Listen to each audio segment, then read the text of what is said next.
Para seguir con el análisis de esta propuesta de reformar el Estado y cambiar el modelo hacia un sistema federalista, nos acompaña el abogado Esteban Santos, internacionalista, docente de la UDLA. Buenos días, bienvenido a Contacto Directo. Lenin, buenos días, un placer y gracias. El gusto es nuestro. ¿Por qué sostiene usted que el federalismo no es el camino? Mire, más que sostener que sea o no sea un camino, yo creo que en algo que estamos de acuerdo con el proponente, el abogado Nebot, es que esto hay que discutirlo. ¿Cuáles son mis dudas? Yo lo he escuchado con profunda atención cuando básicamente se ha hablado en torno a la repartición de los recursos. Se ha hablado de un Estado fallido y se ha hablado de la fórmula en cómo vamos a cambiar esto. En algo, insisto, en lo que creo que estamos de acuerdo a Ipsos, pues el 95% de los ecuatorianos no le creen a la clase política. Entonces, si el 95% no estamos de acuerdo en volver a tener a la misma clase política cambiando, refrendando al Estado, no sé si es que con una asamblea constituyente sería la 20ª vez que refundemos a la patria. Si es que cambiamos de sistema pero seguimos con los mismos actores, ¿seguiremos en esta misma lucha de tratar de obtener un cambio o seguiremos en más de lo mismo? Por lo tanto, para mí lo objetivo, lo de fondo es cómo lograr tener a verdaderos representantes que puedan justamente cambiar y dar institucionalidad al Ecuador. ¿Por qué se da esto en este momento, Lenin? Yo personalmente creo que es por un momento político en donde existen actores que ven debilidad en el gobierno y ven una puerta para poder, uno, debilitarlo o tratar de ocupar justamente espacios de poder que le fueron arrebatados en su momento. Entonces, a las personas que nos están escuchando, ¿qué realmente les importa?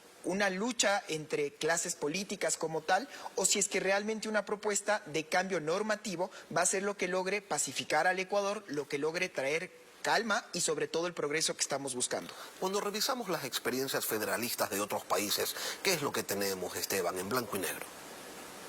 Tenemos países primordialmente grandes, como se mencionaron, como los Estados Unidos, como el Canadá, como el Brasil, como la Argentina. Se habló en su momento de Suiza y creo que con un beneficio inventario ahí. Suiza no es formalmente una federación, es una confederación. Y la diferencia puntual está en la participación que pueda tener un Estado central. Pero aquí lo importante es que tal vez uno podría decir que por el tamaño de este país podría ser un poco más similar al Ecuador. Y como le digo, yo tuve la oportunidad de hacer mis estudios allá. Creo que la racionalidad, la cultura y la historia de ese país difiere y dista mucho de lo que el Ecuador es en este momento. Y si regresamos a ver en la experiencia latinoamericana, si vemos entonces a México, a la Argentina o al Brasil, son ejemplos claros de igualdad, de equidad social y de progreso. Esa es una de las preguntas que nos tenemos que hacer. ¿Queremos poco más de burocracia? ¿Y por qué digo esto, Lenin? Porque si es que vamos a un sistema federalista como se lo ha hablado puntualmente, vamos a querer un parlamento en el Guayas, otro parlamento en Pichincha, otro parlamento en Cotopaxi y otro en Galápagos. Necesitamos más burocracia para poder administrar a un país tan pequeño. Yo concluyo con esta idea, Lenin. Esta idea del artículo 1 de la Constitución de Montecristi, que el Ecuador es un Estado pluriétnico y multicultural, debería ser nuestra punta de lanza, nuestro puntanal para vendernos al mundo. No como Kafka lo menciona en su libro La Metamorfosis, esto que nos está carcomiendo a la interna.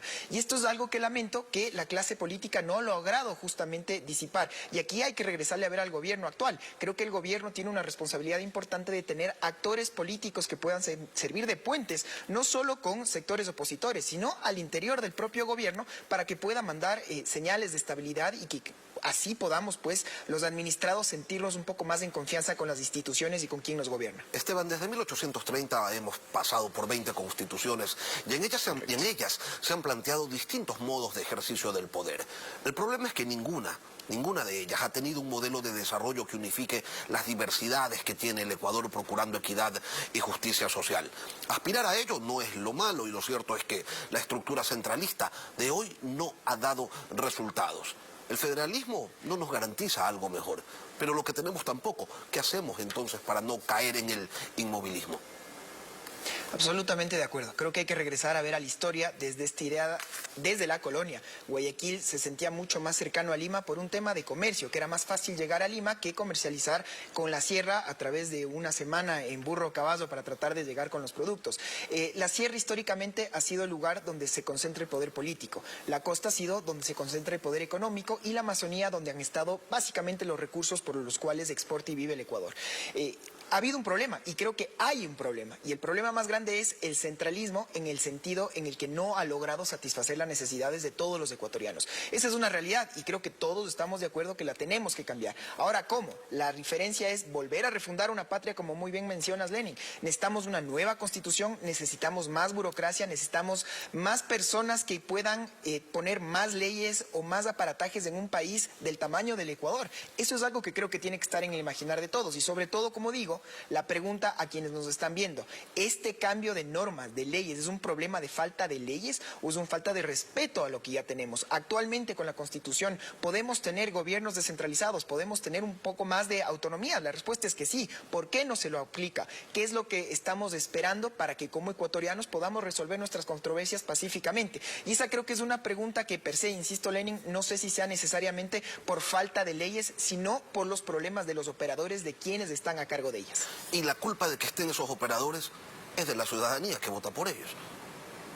Ahí, para mí, Lenin, esa es la pregunta mayor. ¿Cómo hacemos entonces? Porque para mí la verdadera reforma sería en el sistema de movimientos y partidos políticos. ¿Cómo hacemos para que cada que llegue una nueva asamblea no nos hagan pasar la vergüenza que nos hacen pasar a la mayoría de los ecuatorianos? No logran tener un índice de aprobación del 3%. No me deje mentir, por favor, Lenin, para las nuevas elecciones seccionales se han hablado de cerca de 70.000 candidatos.